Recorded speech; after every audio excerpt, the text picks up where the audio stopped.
하나님 감사합니다. 오늘 이 시간에 우리에게 은혜를 주옵소서.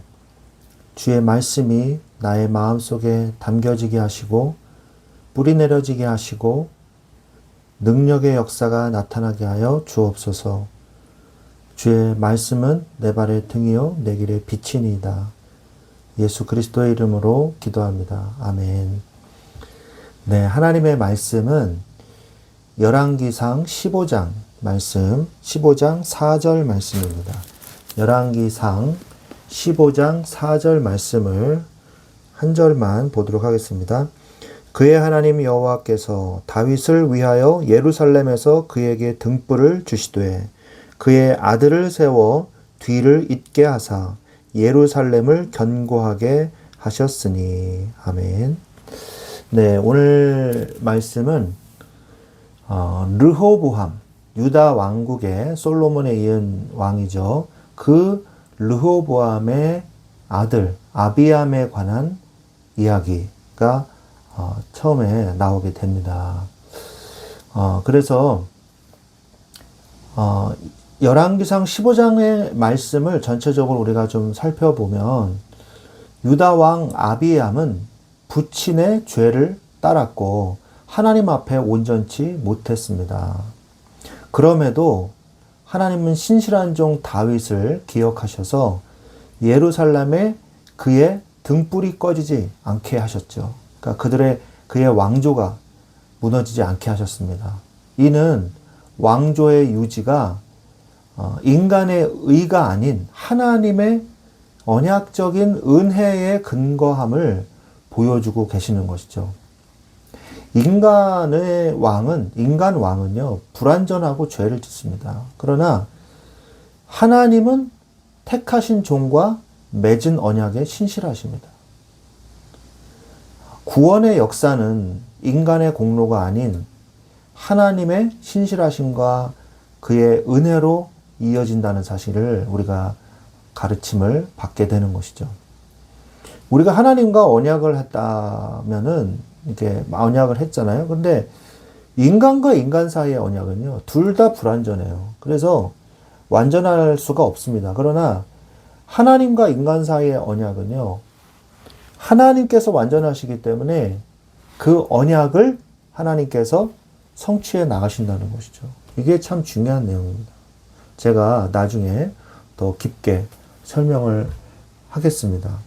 그래서 아사는 41년간 통치를 하면서 다윗같이 정직하게 행하여 우상을 제거하고 태후 마아가를 패하는 종교개혁을 단행하죠. 아비암은 르호보암 왕을 부친을 따라갔지만 그 다음 왕인 아사는요, 그렇지 않았어요. 그래도 하나님 앞에 선한 왕으로서 뭔가 인정을 받은 그런 왕이었습니다.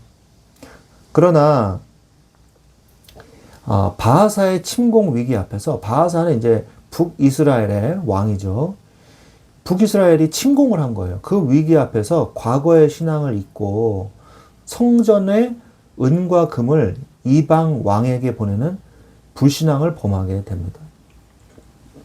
그리고 말년에 그것으로 인해 병이 들었을 때도 여호와께 구하지 않았다고 나중에 다음 장 16장에 보면은 나오게 되죠. 그리고 여로보암의 아들 나답이 아비의 악한 길을 따라갑니다. 그리고 신하 바하사에게 결국 살해당하게 되죠.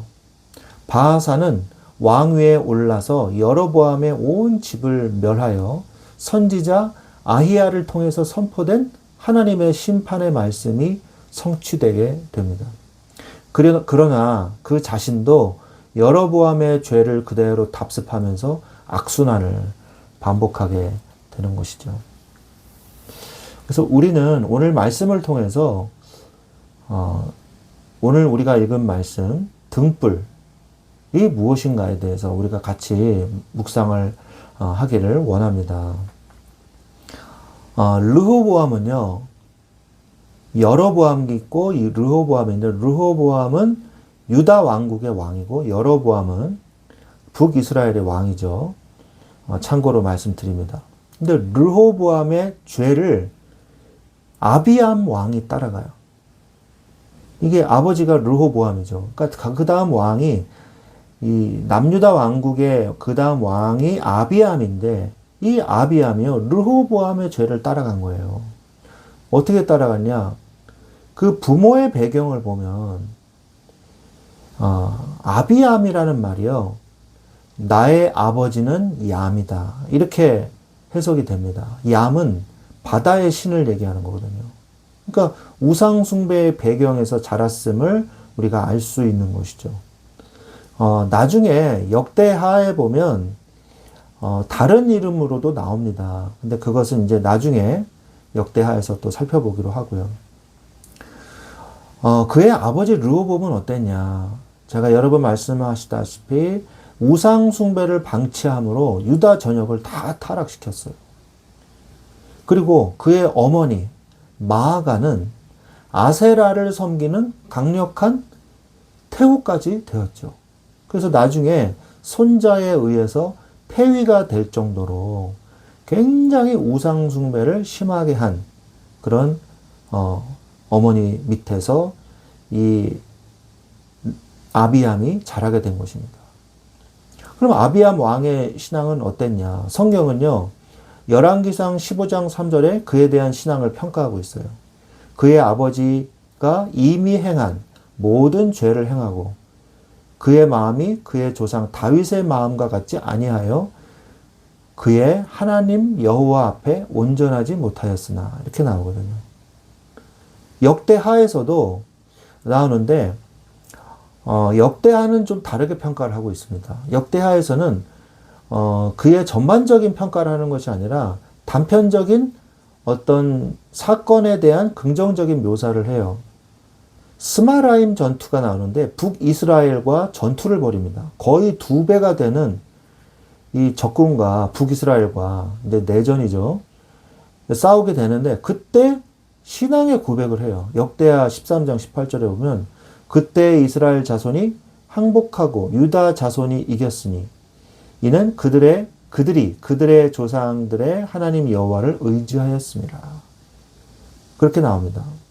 이 스마라임 전투는 뭐냐면 거기에서 이 아비암이 어떤 고백을 했냐? 소금 언약에 대해서 다시 상기를 시킵니다. 다윗에게 주신 그 언약은 영원하다. 그리고 금송아지를 숭배하는 북이스라엘에 대해서 그것이 잘못되었다고 지적을 합니다.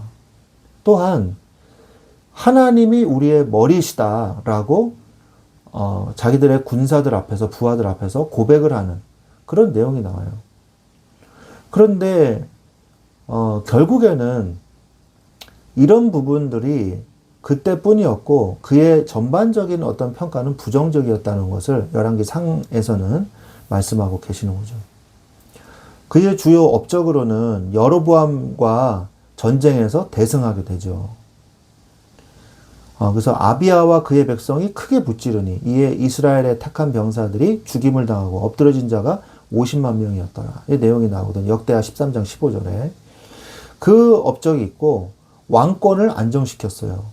그래서 아내가 14, 아들이 22, 딸이 16, 이렇게 많은 후손들을 남기는 일들을 했죠. 그런데 이것이 또 정말 큰 저주로 나중에 다가오게 됩니다. 르호보암은요, 결국, 불신앙의 그 유산을 아비암에게 물려준 거예요. 그런데도 불구하고 정말 대단한 것은 하나님께서 오늘 말씀처럼 그에게 등불을 주셨어요. 그래서 다윗의 왕조가 꺾이지 않게 하셨다는 거죠. 끊어지지 않게 하셨다는 거예요. 이것은 왜 그러셨냐? 결론적으로 얘기하자면 다윗의 후손을 통해서 메시아가 오셔야만 하는 하나님의 주권적 역사요, 하나님의 은혜, 언약이기 때문인 것입니다. 등불의 상징적인 의미는 주로 생명과 존속을 의미하는 거죠. 그리고 소망과 미래를 의미합니다. 등불이라는 것은. 그리고 무조건적 하나님의 은혜와 그의 주권을 의미하는 것이거든요. 그래서 오늘 이 열왕기상 15장 4절에 등불이라는 이 말씀은요, 굉장히 중요한 의미를 가지고 있어요. 북이스라엘은요, 조건적인 언약을 줍니다. 네가 하나님을 잘 섬기면 내가 축복하겠지만 섬기지 아니하면 너는 저주받을 것이다. 그 말을 합니다. 하나님께서 말씀을. 그런데 유다 왕국에 대해서는요, 다윗에게 주신 언약은요, 그런 언약이 아니에요. 조건부 언약이 아니에요. 그의 하나님 여호와께서 다윗을 위하여 예루살렘에서 그에게 등불을 주셨어요. 그리고 그의 아들을 세워 뒤를 잇게 하여 하사 예루살렘을 경고하게 하셨습니다. 하나님의 무조건적 은혜, 하나님의 무조건적인 은혜 속에서 다윗의 왕조를 지켜주고 계셨던 거예요. 그래서 우리가 뭐 신앙이 좋다, 신앙이 나쁘다 이렇게 사실은 말할 것이 없습니다. 왜? 모두 하나님의 은혜거든요. 하나님의 은혜 덕분에 우리가 신앙을 유지하고 있는 거예요. 그걸 우리가 알아야 돼요. 역사 속에서 타오르고 있는 다윗의 등불을 우리가 여기서 볼 수 있게 되는 것입니다. 다윗에게 하나님은 언약을 하셨어요. 사무엘하 7장 16절에 보면 너의 집과 너의 나라가 내 앞에서 영원히 보존되고 네 왕위가 영원히 경고하리라 하셨다 하라.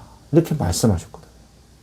그 말씀을 하나님은 신실하게 지키시기 위해서 좀 악한 왕이, 모자른 왕이 섰다 할지라도 하나님께서 언약으로, 하나님 은혜로 붙잡아 주시는 거예요. 그게 남유다 왕국입니다. 조건부적이지 않은 언약을 주셨어요. 사무엘하 7장 14절 15절에 보면 그는 내게 아들이 되고 나는 그에게 아버지가 되리니 그가 만일 죄를 범하면 내가 사람의 매와 인생의 채찍으로 징계하려니와. 징계는 있습니다. 내가 네 앞에서 물러나게 한 사울에게서 내 은총을 빼앗은 것처럼 그에게서 빼앗지는 아니하리라. 내가 사울처럼 모든 걸 다 뺏지는 않을 것이다. 징계만 하지. 그렇게 말씀하시거든요. 그러니까 조건부 언약이 아니라 무조건적 하나님의 은혜 언약 속에 다윗의 왕조를 세우신 거예요. 왜? 메시아 예수 그리스도가 오셔야 되기 때문입니다.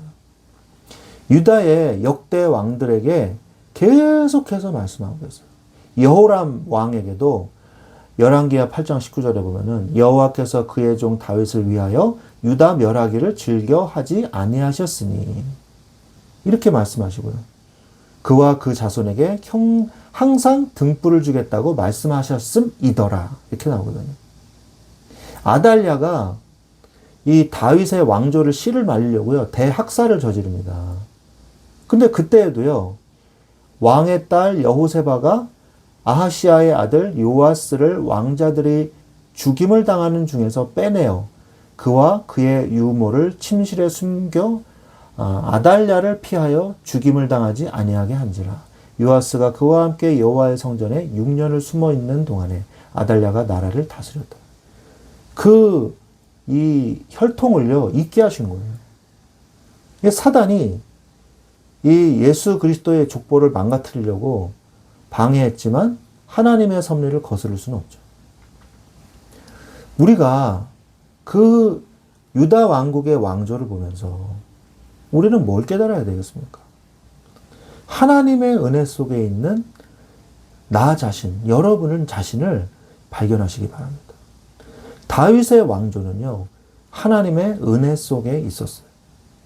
다윗의 후손 예수 그리스도가 오셨습니다. 마태복음 1장 1절에 아브라함과 다윗의 자손 예수 그리스도의 계보라. 아멘. 이 말씀을, 이 구절을 완성시키기 위해서 유다 왕국을 하나님이 붙잡아 주신 거예요. 메시아 예수 그리스도가 말씀이 성취된 것입니다. 예수님은 어떤 분으로 오셨어요? 왕들 중에 왕으로 오셨습니다. 누가복음 1장 33절에 영원히 야곱의 집을 왕으로 다스리실 것이며 그 나라가 무궁하리라. 그리고 세상의 빛으로 오셨어요. 예수님은.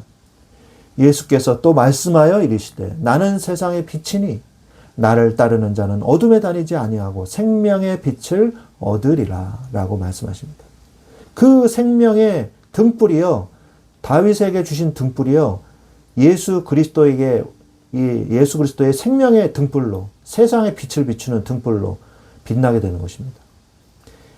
영원한 하나님의 나라가 임하게 된 거예요. 이 다윗의 왕조를 통해서 세상 나라가 우리 주와 그의 그리스도의 나라가 돼요. 세상 나라가 우리 주와 그의 그리스도의 나라가 돼요. 그가 세세토록 왕노릇하시리로다 하니. 요한계시록 11장 15절에 세세토록 영원히 왕노릇하시는 왕들 중에 왕으로 세상의 빛으로 오신 예수 그리스도가 완성되신 것입니다. 우리는 이 하나님의 은혜 안에 있는 것이에요. 우리의 인생의 여정에서 시험이 들 때도 있고, 범죄할 때도 있고, 낙심할 때도 있고, 불신앙할 때도 있고, 약할 때도 있습니다. 근데 하나님께서 친히 우리를 위하여 간구하시면서 다윗의 등불을 밝힌 하나님께서 예수 그리스도를 통하여 우리에게 이 등불을 주시고 이 그리스도의 등불을 빛나게 하신 것입니다. 시편 37편 24절에 보면 그는 넘어지나 아주 엎드러지지 아니하면 여호와께서 그의 손으로 붙드심이로다. 아주 엎드러지지 않습니다. 우리는. 왜? 하나님이 붙잡고 계신단 말이에요. 넘어지려 그러면 하나님이 손을 높이 들어주세요. 그러면 넘어지지 않고 다시 설 수 있거든요. 그게 하나님의 견인이거든요. 왕 되신 예수 그리스도의 이름으로 우리는 뭐만 하면 돼요? 예수 그리스도의 이름으로 다시 일어서면 되는 거예요. 내게 능력 주신 자 안에서 내가 모든 것을 할 수 있습니다. 어떠한 환난과 시험을 당해도 우리는 일어날 수 있는 하나님의 빛 안에 있는 것이에요. 그게 바로 다윗의 등불이고 우리에게 그 등불이 오게 된 것입니다. 오늘 우리가 이 말씀을 들으면서 그 다윗의 등불을 이제 나에게도 주셨구나.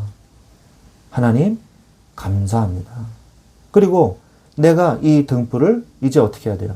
나의 후세에게 그리고 내 주위에 있는 사람들에게 이 다윗의 등불을 내가 주게 하여 주시옵소서. 그래서 모든 사람들이 이 다윗의 등불로 말미암아 구원을 받고 하나님의 자녀가 되는 하나님의 완전한 은혜 속에 들어가게 하여 주옵소서. 이러한 축복을 여러분들이 누리시기를 우리 주 예수 그리스도의 이름으로 축원드립니다. 아멘.